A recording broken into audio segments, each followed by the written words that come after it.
네, 선생님 안녕하세요. 정지은입니다. 안녕하세요. 송승훈입니다. 네, 선생님 저희 독서교육 하면은 빼놓을 수 없는 또 그 활동 하나가 있죠. 바로 한 학기 한 권 읽기입니다. 네, 한 학기 한 권 읽기가 처음 도입됐을 때 선생님들이 그 많이 놀라시면서도 굉장히 반가워하셨던 기억이 저한테는 있는데요. 네, 그래서 교과서 밖의 제재를 아이들과 정규 수업 시간에 온전하게 읽는다는 것, 그리고 그 활동까지 이어진다는 것이 굉장히 의미 있기도 했었는데 사실 교육과정이 한번 개정되면서 이게 빠질 위기에 놓이기도 했었잖아요. 그 과정에서 저희가 어쨌든 한 학기 한 권 읽기를 지켜내기도 했는데 그 과정에 대한 이야기를 조금 들을 수 있을까요? 네, 한 학기 한 권 읽기는 2015 교육과정 때 이제 교육부에서 현장의 이야기, 현장의 실천 사례 중에 되게 괜찮아서 요거를 채택해서 이제 아주 보편화시킨 거였죠. 그리고 평가가 대체로 좋았는데 2022 교육과정에서도 공청에 따라 이럴 때는 다 이제 이거 되게 좋다. 그래서 우호적인 반응이었다가 마지막 시한 때 요 명칭이 딱 빠졌어요. 그래서 이건 좀 문제다라고 느껴서 광범위하게 국어교사들이 이제 그 의견 청취 게시판에 글을 썼죠. 그래서 네. 한 800편인가 의견 게시판에, 교육부 의견 게시판에 접수가 됐는데 그 800편 의견 중에 한 750편 정도가 한 학기 한 권 읽기를 2022에도 이제 유지해라. 이런 의견이었던 걸로 제가 기억을 합니다. 네. 제가 강론 2022 교육과정 강론 조정위원이어서 요 내부 회의 문서에서 계속 이제 봤었고요. 그래서 당연히 이제 교육과정 전체 차원에서 요걸 이제 다시 집어넣어라. 이렇게 얘기를 했고요. 그 과정에서 2022 연구진에게서 전화도 이제 받고, 이거 난 빼자고 한 내용이 공식적으로 없고 꼭 들어간다. 걱정 말아라. 이런 얘기를 듣고 또 국회의원 쪽에서 또 전화를 받아서 우리가 꼭 넣어주겠다. 이렇게. 그리고 교육부 고위 관료에서도 이건 당연히 이제 넣겠다 해가지고 모든 사람이 다 넣자고 해가지고 다시 살아나서 잘 교육과정이 자리를 잡았습니다. 네. 네. 지금 보고 계신 선생님들 중에서도 철렁했다가 또 안도하셨던 기억이 있으셨을 텐데요. 그러면은 대부분의 의견이 이걸 유지해야 된다는 쪽이었잖아요, 선생님. 그러면은 그렇죠. 이 활동의 의의가 뭐였을까요? 대부분이 주장하는.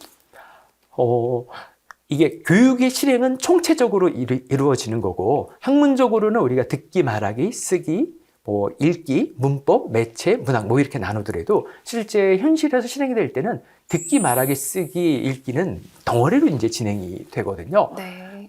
그래서 이게 실행해서 분절되지 않고 통합적으로 어떤 수업을 할 수 있는 그리고 이게 공부의 아주 원형인 거죠. 누군가의 연구가 정리되는 글을 보고 이걸 동료하고 소통하고 그다음에 자기가 이제 성취하고 공부한 내용을 이제 언어로 이제 표현하고 이런 공부의 원형과 다 있기 때문에 선생님들이 교과서에 나오는 그 밑줄 치고 분석하고 강의하는 이 짧은 글 분석 수업에 답답하던 거를 좀 해소할 수 있었기 때문에 이게 많이 각광을 받았던 거였죠. 학교 바깥에 있는 작가들이야 당연히 지지를 했고요. 네. 그래서 정말 다행이라는 생각이 들면서 지금 학교 현장에서는 한 학기 한 권 읽기가 거의 정착이 되고 정말 많은 교수법과 활동이 많이 구현되어 있는 상태잖아요. 그러면 이제 미래 이야기를 안 할 수가 없는데 앞으로 이 활동이 나아가야 될 방향이나 또 미래 모습은 어때야 된다고 생각하시는지 조금 더 거시적인 관점에서 바라본다면 어떤 이야기를 좀 들려주실 수 있으실까요? 그게 최인영 선생님 같은 경우는 여기에 대해서 논의할 때 한 학기 한 권 읽기가 한 작가 읽기로 발전하면 어떨까 하는 생각을 한다. 네. 또는 한 저자 읽기인 거죠. 그러면 아픔에도 길이 있다면 타인의 고통에 공감하는 뭐 이런 책을 쓴 그 의료 문화인류학자라고 해야 될까요? 김승섭 선생 같은 경우가 있으면 네. 한 권을 읽고 그 작가의 다른 저자가 이제 찾아 읽는 또는 뭐 김혜란 작가의 소설을 읽었다면 그 소설가의 작품을 쭉 하면 통으로 읽는 다른 책도 이런 식으로 확장되면 좋겠다. 이렇게 국어과 안에서는 한 작가 읽기, 한 저자 읽기 이런 제안들이 저에게는 좀 의미 있게 들려왔고요. 그리고 국어과 바깥에서는 전 이 얘기는 옥현진 선생님한테 이제 들었는데 국어과만 하는 게 아니라 사회과나 과학과 정도도 한 학기 한 권 읽기가 들어가면 적합한다고 본다. 이렇게 얘기를 했는데 제가 듣고서 일리 있는 얘기다. 이렇게 생각을 이제 했죠.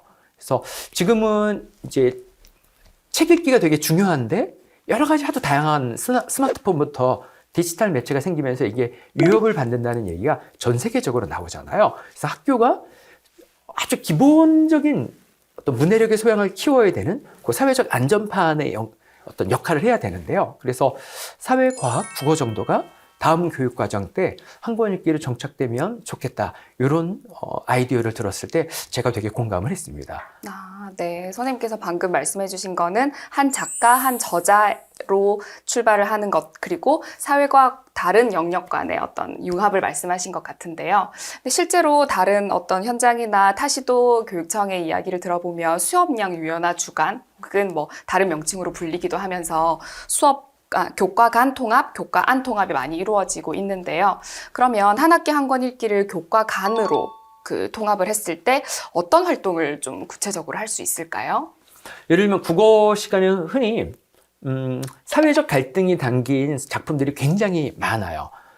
사회적 갈등, 뭐 빈부격, 가난한 사랑 노래라는 시나 아니면 김혜란 작가 아까 언급이 됐는데 건너편 같은 경우 보면 젊은 사람들의 취업이 어려우니까 노량진 학원에서 하나는 붙고 하나는 떨어지면 이별하게 되고 이런 많은 문제들을 다룬 것들이 있고요. 그래서 국어하고 사회과가 연관이 되면 이 문제가 사회적으로 어떻게 젊은 사람들의 취업난이 어떤지 또 현진관의 운수 좋은 날처럼 또는 조세희 선생의 난장의 썰리 작은 곡처럼 가난한 사람이나 빈민에 대한 작품들이 꽤 많은데 이런 걸 읽으면 이 양극화 문제를 어떻게 해결해야 되나 이런 거를 사회과 교육 과정에 나오기 때문에 그러니까 사회 문제에 대한 문학 작품과 거기에 대해서 어떤 사회과학을 사회과에서 읽는 이런 연계가 가능하겠고요. 또는 국어 시간에는 사회 문제에 대한 책을 읽고 나름 여기 얘기를 하고요. 사회 시간에는 해당하는 책을 그냥 한 권을 더 읽고 또 거기서도 나름 소화를 하면 같은 주제의 책을 두 권 읽을 수 있어서 조금 더 깊이 있는 수업이 될 수가 있습니다.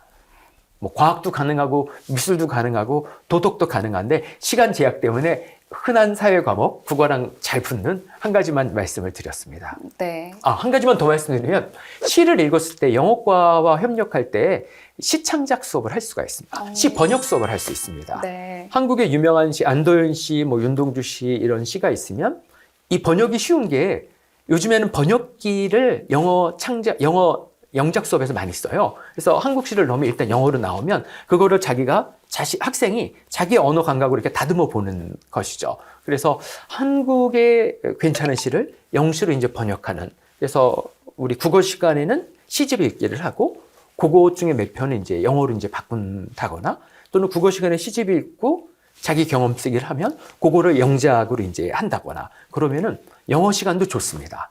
그럼 영어 선생님들의 제일 고민이 깊이 있는 수업이 안 된다는 거에 대한 목마름이 있어요. 언어가 자꾸 애들이 아주 낮은 수준의 내용이 담긴 그 영작이 나오니까 너무 이게 고통스럽대요. 평생 그런 것만 보려니까. 근데 네. 국어 국어 시간에 먼저 모국어로 괜찮은 글을 쓰면 깊이가 있고 그다음에 이걸 2차로 영작을 하면 조금 내용 있는 글이 되기가 쉽죠. 네. 네, 선생님 굉장히 이 활동이 신선하게 느껴지는데요. 번역에 대한 어떤 아름다움 그리고 번역 활동이 또 다른 독후 활동이 될 수 있다는 이야기를 해주신 것 같은데 지금 선생님 생각나는 것 중에 하나가 교과서 제재 중에서 튀르키예 군인에 대한 이야기 네. 그 영시가 생각나는데요. 근데 그걸 읽고 제가 굉장히 감동했던 경험이 있거든요. 선생님도 감동하셨군요. 네, 그 얘기를 조금 들려주시면 좋겠습니다. 근데 제가 튀르키예 여행 갈 때 론리 플래닛 이제 여행 잡지를 여행 안내서를 보는데 거기에 옛날에 호주, 뉴질랜드 군대가 한 50만 명인가 쳐들어왔어요, 튀르키예. 네. 양쪽에서 한 30만씩 죽어서 정말 엄청난 사람이 희생된 그 전쟁이었거든요. 근데 전쟁이 끝나고 나서 튀르키예 대통령의 아타투르크가 화해의 메시지를 보낸 거예요. 그 전투가 일어난 현장에 많은 뉴질랜드 사람하고 호주 사람들이 와서 추모 행사를 하는데 거기에 대통령이 이제 환영사를 하면서 아직 너무 놀란 게 같이 그렇게 싸웠으면 100년간 원수가 될 것 같은데 이제 그쪽 젊은이들하고 우리나라 젊은이들이 나란히 땅에 누워 있습니다. 여기서 누워 있기 때문에 우리 모두의 아들이 되었으니까 그 다른 나라의 어머니들은 눈물을 닦고 마음을 편안하게 하십시오라는 얘기를 해서 과거에 서로 전쟁을 했어도 미래에는 서로 화해하고 살아야 되는데 쉽지 않을 것 같은데 그거를 이렇게 한 거를 보고 제가 너무 충격을 받았어요. 네. 그래서 이런 정신을 우리가 좀 배울 필요가 있겠다라는 생각을 해서 그 교과서에 맨 마지막 글로 실어 놓았습니다. 네. 선생님들 궁금하시죠? 이 시가? 네. 어디에 있다고요, 선생님? 네, 저희 해냄에서 만든 독서와 작문 교과서 맨 뒤에 있고요. 이 교과서가 필요한 분은 영상에 이 교과서 물론 학교에서 신청하셔도 되고요. 아니면은 제가 이 영상에는 제 이메일을 적어 둘 테니까요. 이메일을 남겨주시면 제가 PDF 파일로 보내드리겠습니다. 네. 선생님, 오늘은 한 학기 한 권 읽기 활동의 어떤 현재와 미래, 그리고 마지막 교과 간 융합 수업, 그리고 마지막 번역시 활동까지 나눈 이야기를 풍부하게 한번 다뤄보았습니다. 네, 트리키엣이 잊지 마시고 한번 찾아보시고요. 네, 저희는 또 다음 영상으로 돌아오겠습니다. 선생님, 감사합니다. 네, 고맙습니다.